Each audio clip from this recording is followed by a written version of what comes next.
So we've made a few videos now on the OG locations that we'd like to see back in Fortnite, but they haven't added any of these back yet, and we've got some new ones, so as a result, we here at Top 5 Gaming have decided to throw what I am describing as an adult temper tantrum because we want these locations to return. Use code T5G in the item shop to help support your favorite channel. Also, be sure to join the Discord, push notifications on, subscribe if you're new, and now it's time to whine about some locations. Number 10.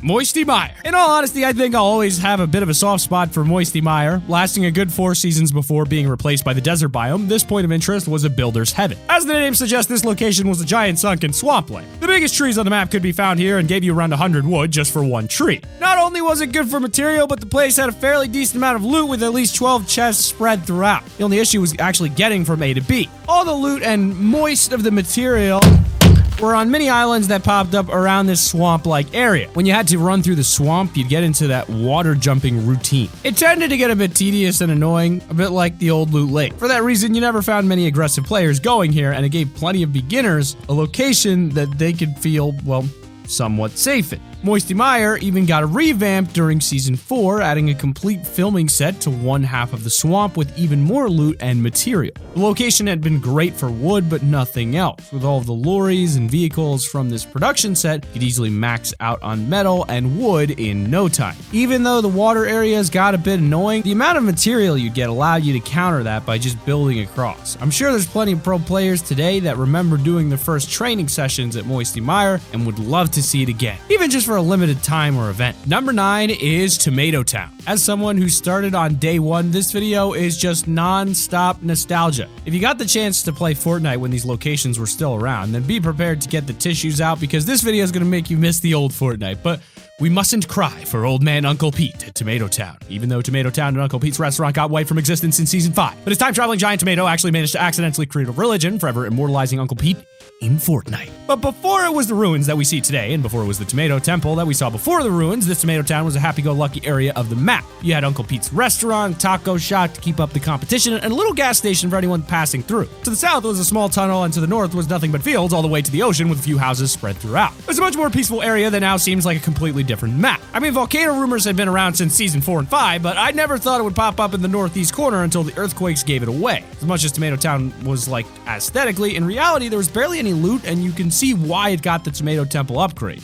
And in at number 8, we've got Dusty Depot. Today, the Battle Royale Island is filled with small and large points of interest scattered all around dense forests that fill up a large portion of the gaps. However, in the early days of Fortnite, a lot of the in-between gaps were more or less open fields with just the odd tree here and there. It was something we'd been used to seeing in a lot of Battle Royale survival-style games. Dusty Depot and its open fields that surrounded the location was probably the perfect, iconic image to represent this. It's a simple yet very popular location, smack bang in the middle of the map. You had 3 open warehouses and containers and shelving inside.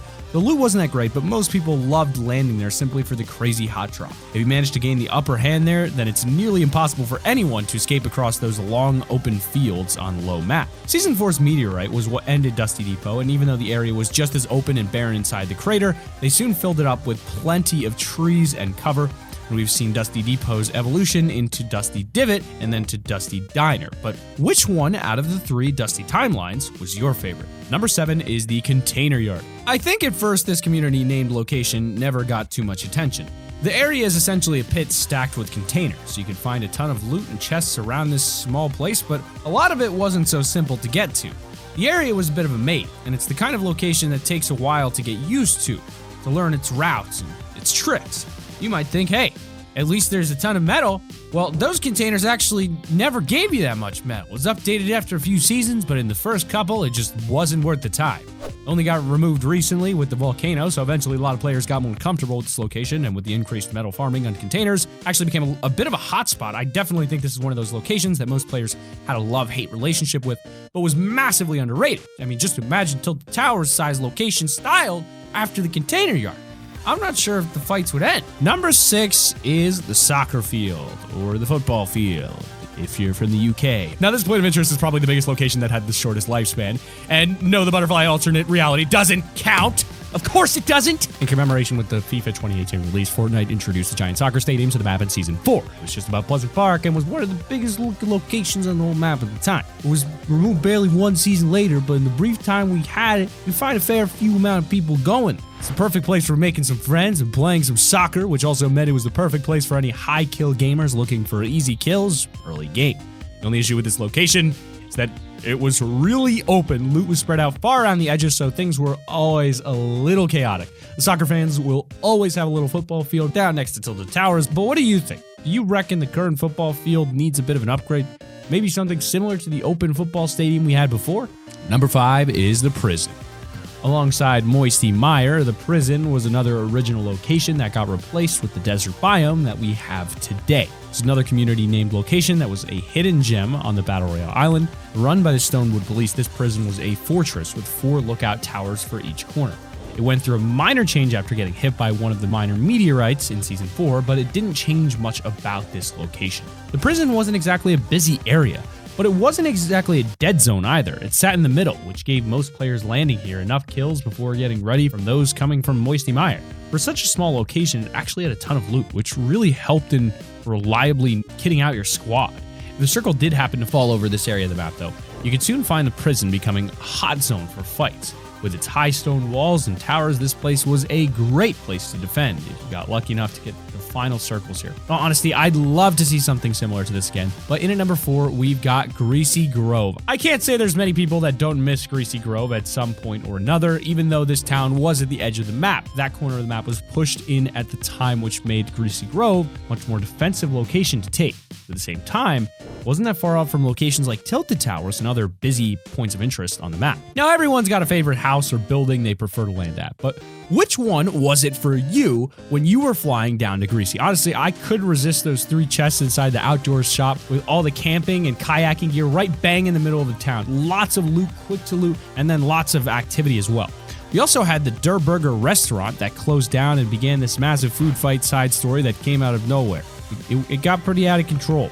But with Season 7, we got a giant iceberg that just entombed Greasy Grove in ice. We got a little bit of access to that outdoor shop I mentioned, which can give you a pretty cool view through the ice, but is this actually the end for Greasy Grove? Are we going to see the ice melt at some point, or will it be completely replaced further down the line? Number 3, Anarchy Acres.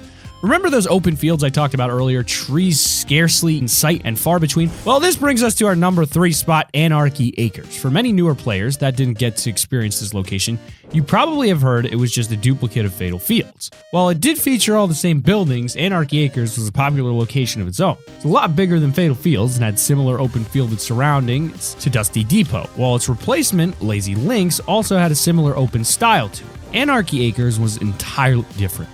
It was one of those few locations where you had a low risk of getting third parties from some other town, and they could be easily seen anyway. Anarchy never really went through any changes except for a piece of the missile from the rocket event landing there. We can be fairly sure they removed this farm due to the fact that they were adding as much variety to the map as possible and didn't want to duplicate style points of interest. However, are you a Fatal Fields fan or are you an Anarchy Acres fan? Fortnite chose Fatal, but what would you have picked out of the two?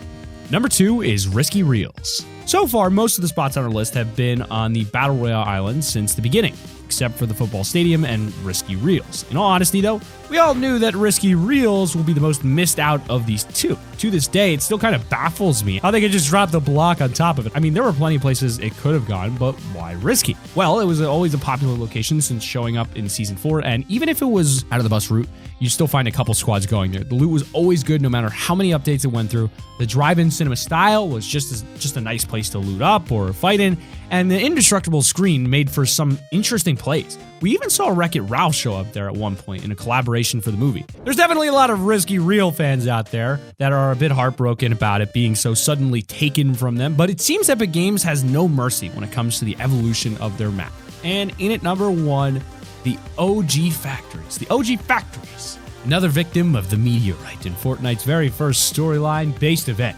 It's no biggie, right? Right, guys? Just a few little factories in the middle of nowhere that no one would miss. Not even a name to give. Well, that would be totally wrong. These factories are probably one of the smallest locations on our list, yet that hasn't stopped it from being one of the most missed locations in Fortnite's history. But what made this tiny unnamed location so great? For one, it was a tall defensive style location smack bang in the middle of the map. There's plenty of metal and wood all around, and the place had a decent amount of loot for such a small place. If you're the type of person that loves to land quick, get kitted quick, and then get into the fight quick, then this was a great place to land. You had multiple large points of interest all around you to go hunting in. A lot of times you'd find yourself rotating through or back to these factories due to their location and defensiveness. Overall, it was just really useful and efficient for pretty much any player style. And from us here at Top 5 Gaming to the OG factories, we hope you rest in peace, buddy. Thanks for watching the top 10 vaulted Fortnite locations that we want to return. Thanks for watching. Click that like button. It takes 2 seconds. We work hard on the videos here on the channel. Subscribe. Push notifications on. We keep you here on Top 5 Gaming.